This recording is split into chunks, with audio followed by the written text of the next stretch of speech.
मशरिक़ वुस्ता की सूरत हाल पर पाकिस्तान की सालिसी की कोशिशें। मुल्क की आला क़यादत आज सर जोड़कर बैठेगी। सदर मुमलिकत आसिफ अली जरदारी की सदारत में आज अहम इजलास होगा। इजलास में वज़ीर आज़म शहबाज शरीफ, अहम वफाक़ी वज़रा शिरकत करेंगे। इजलास में आला अस्करी क़यादत और वज़ीर आला की शिरकत भी मुतवक्के।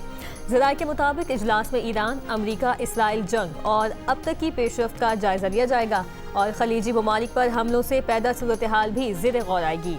वज़ीर ख़ारजा इसाक डार 4 मुल्की वज़ीर ख़ारजा इजलास पर एतमाद मिलेंगे।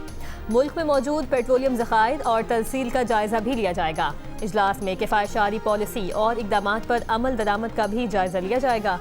मोटरसाइकिल और रिक्शा ड्राइवर को सब्सिडी देने से मुतालिक फैसले मुतवक्के।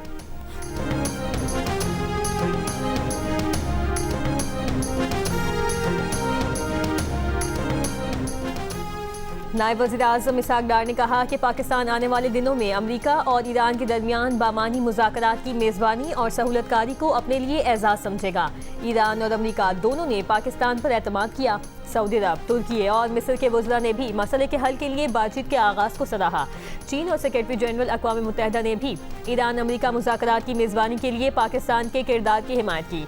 वज़ीर ख़ारजा इजलास से मुतालिक मीडिया को बताया कि सऊदी अरब, तुर्की और मिस्र के रहनुमाओं के साथ इलाकाई सूरत हाल पर तफसीली गौर किया। वज़ीर ख़ारजा ने इत्तफ़ाक़ किया कि जंग जल्द ख़त्म होना चाहिए।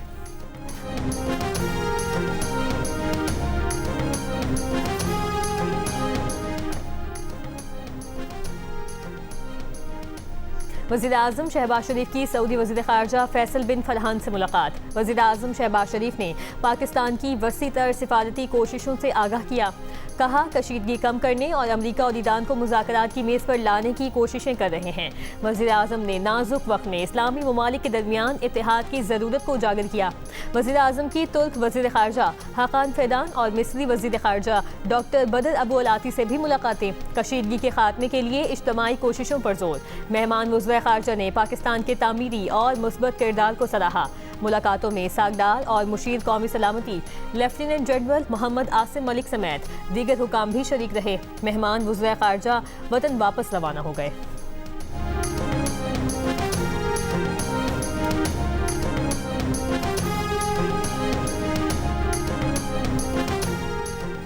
पाकिस्तान स्टॉक एक्सचेंज में कारोबारी हफ्ते के आगाज पर शदीद मंदी। कारोबार के दौरान इंडेक्स 4.5% नीचे आ गया। 100 इंडेक्स में 3,800 से ज़ायद पॉइंट्स की कमी देखी गई। कुछ देर पहले इंडेक्स 1,47,800 पॉइंट्स की सतह पर आ गया। दीगर एशियाई स्टॉक मार्केट्स में भी मंदी का रुझान। जापान के निकाई इंडेक्स में 4.5% कमी। जनूबी कोरिया की कॉस्पी मार्केट में 4.3% कमी। ऑस्ट्रेलिया का ASX इंडेक्स 1.4% नीचे आया। खाम तेल की कीमतों में फिर इजाफा। ब्रेंट क्रूड की 3% इजाफे से $115 फी बैरल से ऊपर चली गई। WTI भी 3% बढ़कर $102.50 तक जा पहुंचा।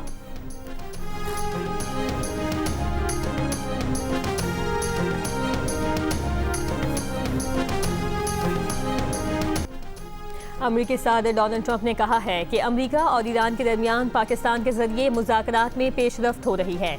ईरान के साथ डील जल्द हो सकती है। ईरान ने कई पाकिस्तानी परचम बरदार जहाज़ों को होर्मुज़ से गुजरने की इजाज़त दी। इन जहाज़ों की तादाद 20 हो गई है। बरतानवी जरीदे को इंटरव्यू में ये भी कहा कि अमेरिका ईरान के तेल को कब्जे में ले सकता है। अमेरिका खारक जजीरे पर कब्जा कर सकता है। दौरान परवाज तैयारे में गुफ्तगू में दावा किया कि ईरान के साथ बराह रास्त और बिलवास्ता बातचीत कर रहे हैं। अमेरिकी फौज ने ईरान में हाई वैल्यू अहदाफ तबाह कर दिए।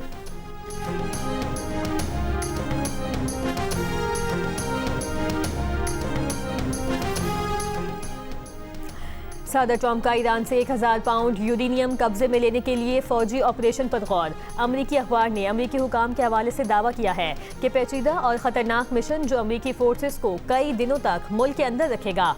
ताहम सदर ने फैसला नहीं किया, ऑप्शन मौजूद है। ट्रंप ने अपने मुशीरों पर जोर दिया कि ईरान पर दबाव डालें कि मवाद जंग खत्म करने की शर्त के तौर पर अमेरिका के हवाले करे। व्हाइट हाउस का कहना है कि पेंटागन का काम तैयारियां करना है ताकि कमांडर इन चीफ के पास ज़्यादा से ज़्यादा ऑप्शन हो।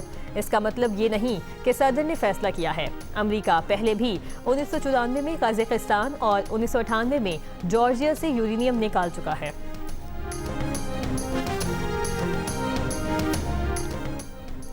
ट्रंप के ईरान की तवानाई तंसीबात पर हमले न करने के ऐलान के बावजूद अमेरिका और इसराइल ने ईरान पर हमले करके तवानाई तंसीबात को नुकसान पहुंचाया। तबरेज शहर में पेट्रोकेमिकल प्लांट पर हमले के बाद आग भड़क उठी।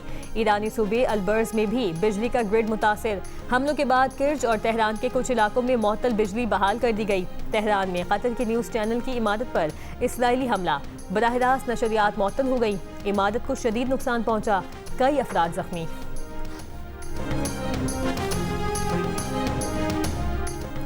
जनूबी इसराइल में ईरानी मिसाइल हमले में फैक्ट्रियों में आग लग गई। सनती जोन में इसराइल की केमिकल फैक्ट्री निशाना बनी। ईरान ने स्टील और सीमेंट फैक्ट्री पर हमलों के जवाब में फैक्ट्री को निशाना बनाया। तल अवीव पर ईरान के मिसाइल हमले के बायस इसराइली पार्लियामेंट का इजलास मौखर करना पड़ गया। बजट सेशन के दौरान सायरन बजे तो अरकान इजलास छोड़कर शेल्टर मुंतकिल हो गए। जनूबी लबनान में हिजबुल्लाह ने मजीद इजरायली टैंक तबाह कर दिए। इसराइली फौज के ज़ेरे इस्तेमाल इमारत को भी निशाना बनाया।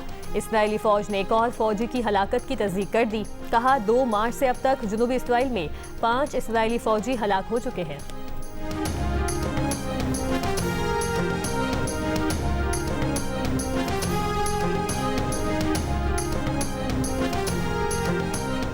कुवैत के पावर और डिसैलिनेशन प्लांट पर ईरानी हमले में एक भारतीय शहरी हलाक। बगदाद में अमरीकी अड्डे पर रॉकेट हमले में इराकी स्पेशल फोर्सेस के तैयारे को नुकसान। बहरीन, सऊदी अरब और मुत्तहिदा अरब इमारात ने भी ड्रोन और मिसाइल हमलों की इतला दी है। ईरान की खबर एजेंसी ने बहरीन के ईसा एयरबेस पर अमरीकी असासों को नुकसानात की सैटेलाइट तस्वीर जारी कर दी। हमले में अमरीकी बहरिया के P-8 तैयारे के हैंगर समेत कई तंसीबात और इमारतों को नुकसान पहुंचा।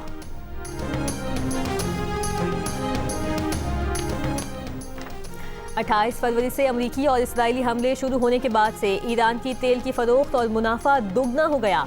हो सकता है कि मैदान जंग में ईरान को ज्यादा कामयाबी न मिल रही हो, लेकिन ईरान तवानाई की जंग में जीत रहा है। बरतानवी जरीदे द इकोनॉमिस्ट के दिफाई उमूर के मुदीर का कहना था कि एक पोस्ट में उन्होंने लिखा कि ईरानी तेल की मंजिल तकरीबन हमेशा ही चीन होती है, जो ईरानी तेल का 90% खरीदता है। खरीदारों में मशरिकी चीन के सूबे शेनडोंग में वाकई कोई 100 के करीब छोटी छोटी निजी ऑयल रिफाइनरीज हैं।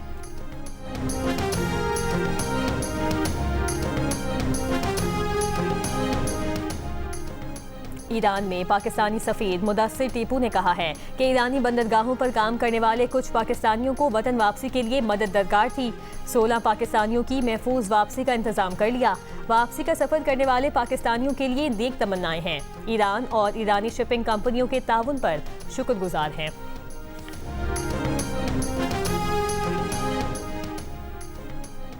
अमरीकी चैनल की टीम पर हमले के बाद इसराइली आर्मी चीफ का एक्शन। मगरबी किनारे की पूरी फौजी बटालियन मुअत्तल कर दी।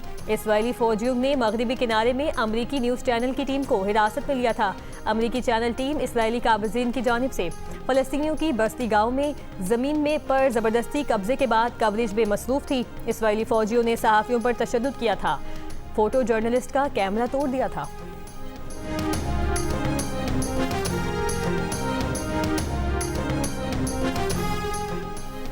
लबनान में इसराइली फौज के हमले में शहीद खातून सहाफ़ी फातिमा फतूनी, उनके भाई मोहम्मद फतूनी और उनके साथी अली शुएब को आहू और सिस्कियों में सुपुर्द खाक कर दिया गया। नमाज जनाजा में रिक़्क़त आमेज़ मनाज़िर देखने में आए। शुरा ने अमरीका और इसराइल के खिलाफ नारे लगाए। इसराइली फ़ज़ाइया ने मिसाइल हमले में उनकी गाड़ी को निशाना बनाया था। शहीद खातून सहाफ़ी फातिमा फतूनी ने आखिरी रिपोर्ट इसराइली फ़ौज पर हिजबुल्लाह के हमले की दी थी, जिसमें इसराइली फ़ौज को पसपाई का सामना करना पड़ा था। लबनान पर इसराइली हमलों में जाबाहक अफराद की तादाद 1238 हो गई, 3500 से ज़ायद जख्मी।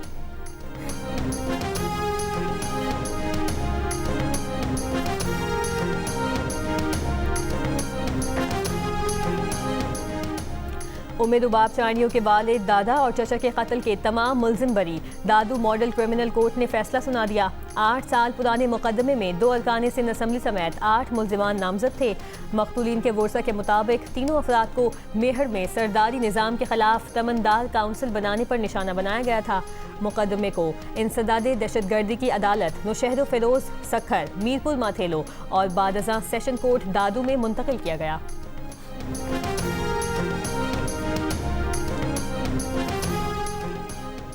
एबटाबाद में बारिश के बायस मकान की छत गिरने से 4 बच्चियों समेत 5 अफराद जाँ बहक। कोहाट और बन्नू में भी छतें और दीवारें गिरने के वाकयात में कम से कम 11 अफराद जाँ बहक। मरने वालों में 7 बच्चे भी शामिल। 50 के करीब अफराद जख्मी।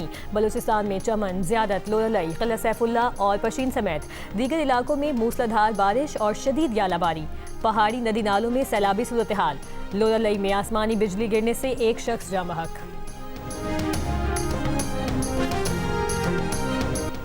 इस्लामाबाद और रावलपिंडी में गुज़श्ता रात से वक्फे से बारिश जारी। बारिश के पेश नज़र वासा हाई अलर्ट। नशेबी इलाकों में वासा का अमला और हैवी मशीनरी तैनात। मैनेजिंग डायरेक्टर वासा का कहना है कि नाला लई की मुसलसल मॉनिटरिंग जारी है। नाला लई में पानी का बहाव मामूल के मुताबिक है। मरी में तेज़ बारिश का सिलसिला जारी। GT रोड छिरा पानी के मकाम पर दरख्त गिर गया। जहलम, मियांवाली, कोटद्दू, पेशावर, दीर, सवात, मर्दान और एबटाबाद में भी बारिश हुई। महकमा मौसमियात के मुताबिक कराची में मजबूत मगरबी हवाओं का सिस्टम 1 अप्रैल से मुल्क पर असरअंदाज हो सकता है। कराची में 2 और 3 अप्रैल को बारिश का इम्कान।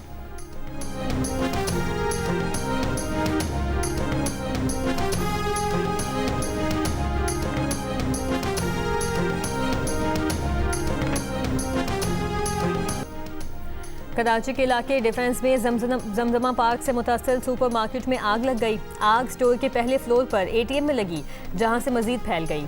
6 फायर टेंडर्स आग बुझाने में मसरूफ। DC साउथ जावेद नबी का कहना है कि स्टोर के अंदर कोई मौजूद नहीं। इमारत में फायर फाइटिंग और फायर अलार्म सिस्टम की तफसीलात ली जा रही हैं। Chief fire officer Humayun Khan ने कहा, स्टोर के अमले ने पहले आग पर काबू पाने की कोशिश की। इमारत में मौजूद फॉल्स सीलिंग के बायस आग तेजी से फैली। धुआं काफी ज्यादा है, जिसके बायस मुश्किलात हैं।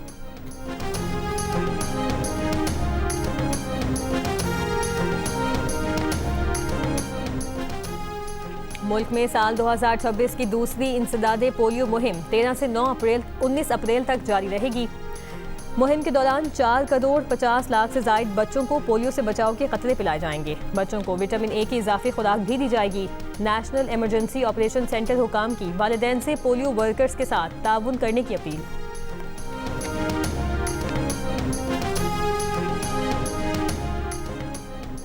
कोयटा से आज अंदरूनी मुल्क के लिए ट्रेन सर्विस मअतल। आज पेशावर के लिए जाफर एक्सप्रेस रवाना नहीं की गई। रेलवे हुकाम के मुताबिक ट्रेन सर्विस रेलवे ट्रैक की मुरम्मत की वजह से मअतल की गई है।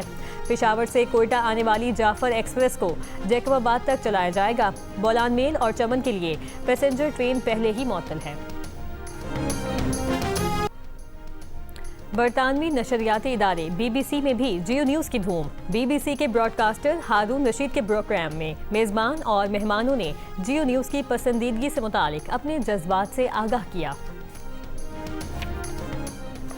इसराइली सदर के करप्शन इल्ज़ामात पर वज़ीर-ए-आज़म नेतन्याहू की मुआफ़ी की दरख्वास्त वज़ारत इंसाफ को वापस भिजवा दी। सदर ने दरख्वास्त पर फैसले के लिए मज़ीद मवाद तलब कर लिया। दूसरी जानिब अमरीका के रिपब्लिकन इन्फ्लुएंसर टकर कार्लसन ने नेतन्याहू के करप्शन से मुतालिक दस्तावेजी फिल्म पर अपने चैनल पर जारी कर दी है। ये फिल्म नेतन्याहू की करप्शन से मुतालिक इसराइली पुलिस तफ्तीश की 1000 टेप्स पर मुश्तमिल है। फिल्म इसराइल में बैन है। शदीद मगरबी रद्द-ए-अमल के बाद इसराइल को मकबूजा बैतुल मक़दस के लातीनी कार्डिनल को हॉली चर्च तक रसाई देना पड़ गई। इसराइल ने पॉम संडे के मौके पर कार्डिनल और सरपरस्त पादरी को होली चर्च में दाखिले से रोक दिया था। कैथोलिक चर्च ने उसकी शदीद मजम्मत करते हुए कहा कि सदियों में पहली बार चर्च क़यादत को दुआया तकरीर से रोका गया, जिससे अरबों अफराद के जज्बात मजरूह हुए। इटली ने इस इक़दाम को नाकाबिल कबूल करार देते हुए रूम में इसराइली सफ़ीर को तलब करके एहतजाज रिकॉर्ड करवाया, जबकि फ्रांस के सदर मैक्रोन ने मजहबी आज़ादी यकीनी बनाने का मुतालबा किया। इटली की वज़ीर-ए-आज़म जॉर्जिया मेलोनी ने कहा कि ये इक़दाम सिर्फ मसीहियों नहीं बल्कि हर मजहबी बरादरी के खिलाफ है।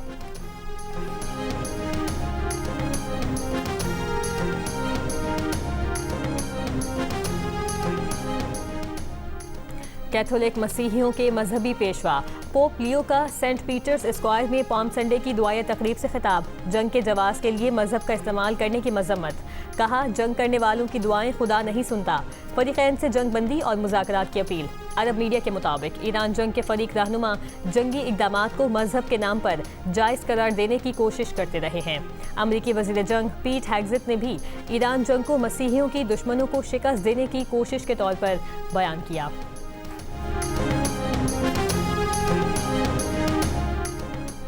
इसराइल अमेरिका को फौजी अड्डे कायम करने की पेशकश करेगा। इसराइली मीडिया के मुताबिक इसराइल में मुस्तकिल अमरीकी फौजी अड्डा मौजूद नहीं। अमेरिका के बड़े अड्डे खलीजी ममालिक में कायम हैं। मशरिक वस्ता से अमरीकी अड्डे इसराइल मुंतकिल करने की तजवीज़ है। नए फौजी कॉम्प्लेक्स बनाने की भी तजवीज़ ज़ेर गौर है। अमरीकी फौजी निज़ाम और रडार इसराइल में फ़ाल हैं।